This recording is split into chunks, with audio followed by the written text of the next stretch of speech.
गांधी की आत्मकथा सत्य के प्रयोग के सीरीज एपिसोड 19 में असत्य रूपी विष शीर्षक के अंतर्गत महात्मा गांधी अपनी जिंदगी के बारे में आगे बताते हैं और कहते हैं कि 40 साल पहले विलायत जाने वाले हिंदुस्तानी विद्यार्थी आज की तुलना में काफी कम थे। स्वयं विवाहित होने पर भी अपने को कुंवारा बताने का उनमें रिवाज सा पड़ गया था।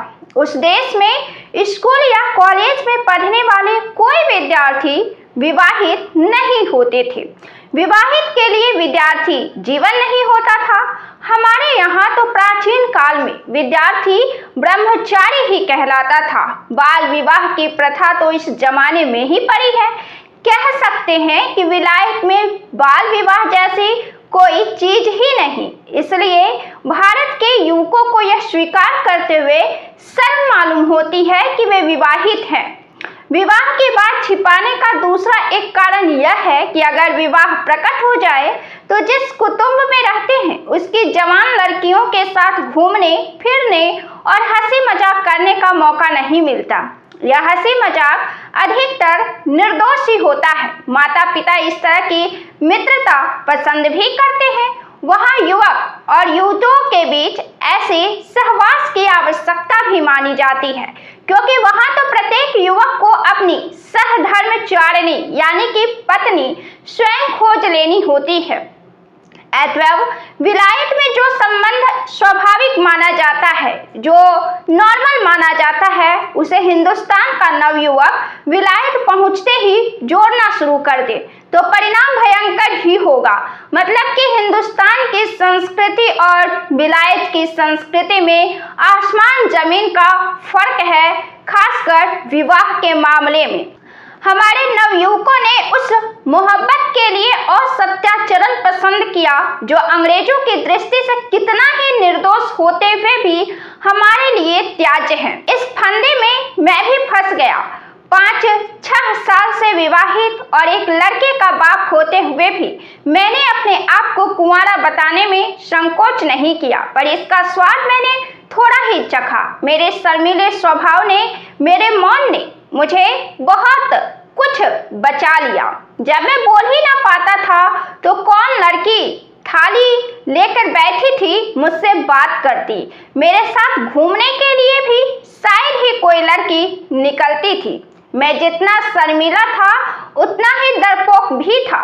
बेंटनर में जिस परिवार में मैं रहता था, वैसे परिवार में घर की बेटी हो तो वह सभ्यता के इस विचार से प्रेरित होकर इस घर की मालकिन की लड़की मुझे बेंटनर के आसपास की सुंदर पहाड़ियों में ले गई।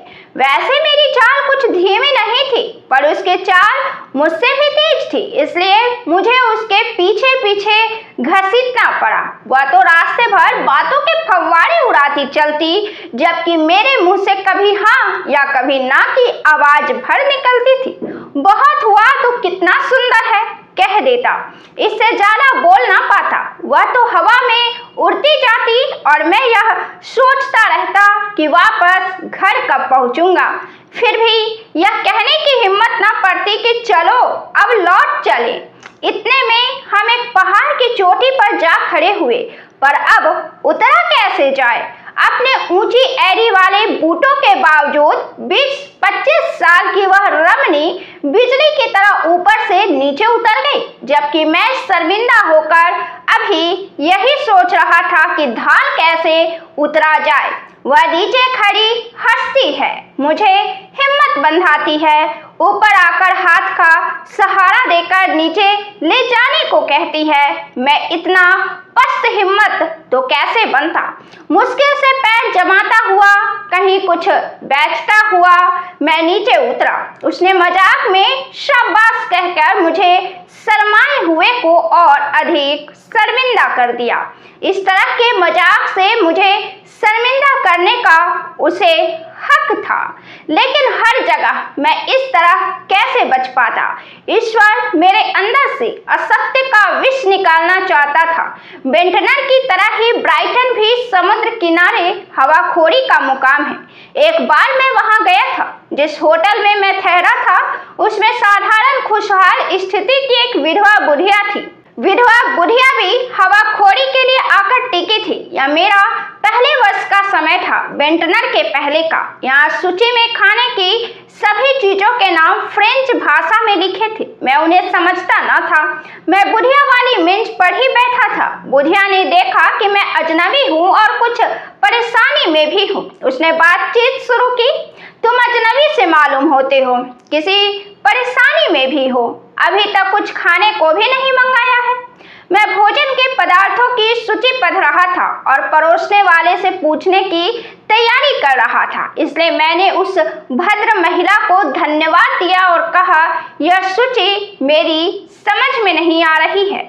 मैं अन्नाहारी हूँ, इसलिए यह जानना जरूरी है कि इनमें से कौन सी चीजें निर्दोष हैं। उस महिला ने कहा, तो लो, मैं तुम्हारी मदद करती हूँ और सूची समझा देती हूँ।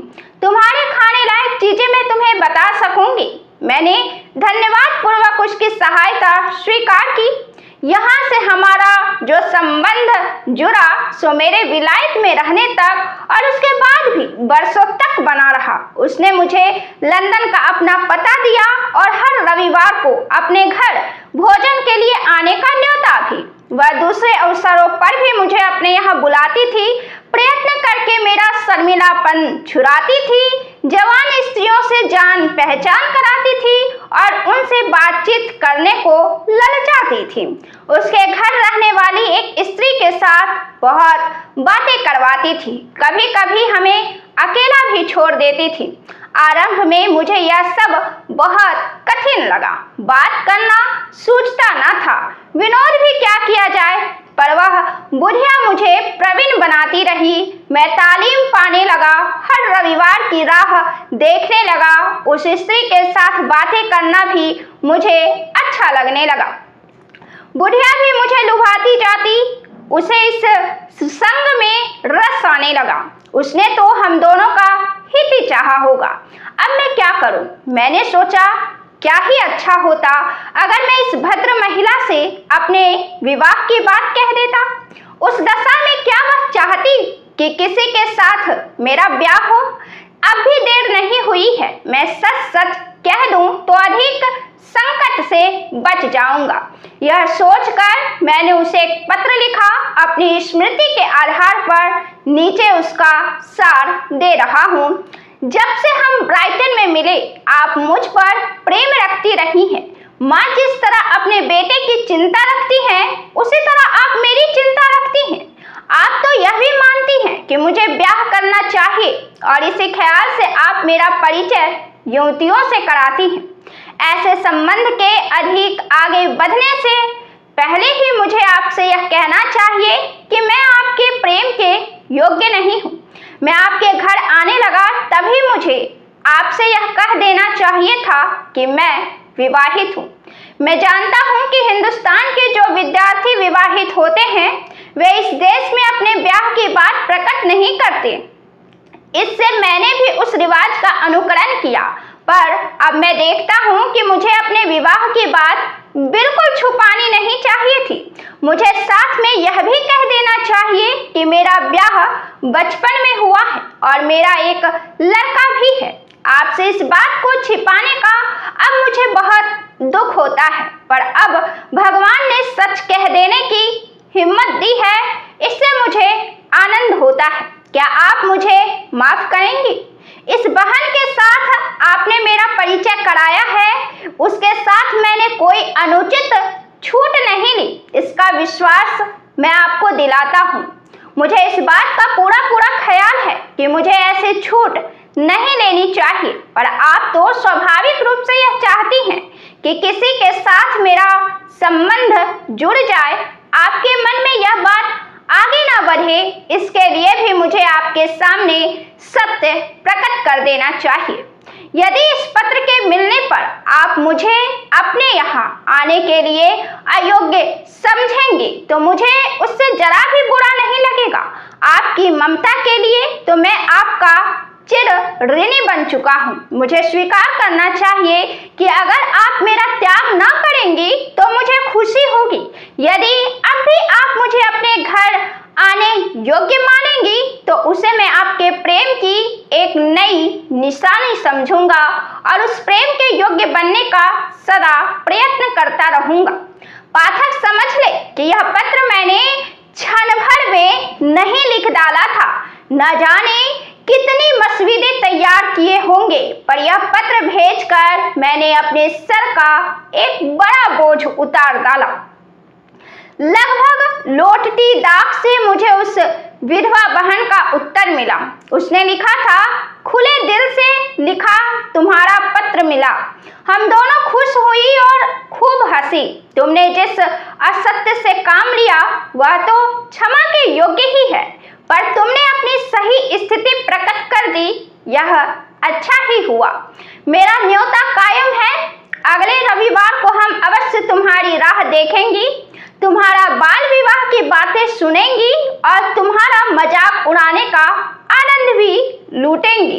विश्वास रखो कि हमारी मित्रता तो जैसे थी वैसी ही रहेगी। इस प्रकार मैंने अपने अंदर घुसे हुए असत्य के विष को बाहर निकाल दिया और फिर तो अपने विवाह आदि की बात करने में मुझे कहीं घबराहट नहीं हुई।